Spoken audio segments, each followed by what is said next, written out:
Human ബീയിങ്സിലേക്ക് വരുന്നത് എങ്ങനെയാണെന്ന് വെച്ച് കഴിഞ്ഞാൽ ഹിസ് മോസ്റ്റ് പ്രോമിനൻറ്റ് ഡിസൈപ്പിൾ, മഹാദേവൻ്റെ ഏറ്റവും പ്രധാനപ്പെട്ട ശിഷ്യത്വം ആർക്കാ?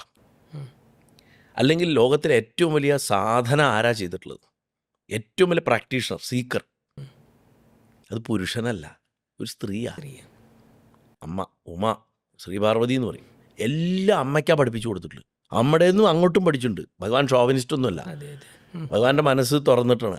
ഭാര്യ പറയണതും അദ്ദേഹവും പഠിച്ചിട്ടുണ്ട്. ഭാര്യ പറഞ്ഞാൽ അദ്ദേഹം പഠിച്ചത് നിഗമം, അദ്ദേഹം ഭാര്യയെ പഠിപ്പിച്ചത് ആഗമം.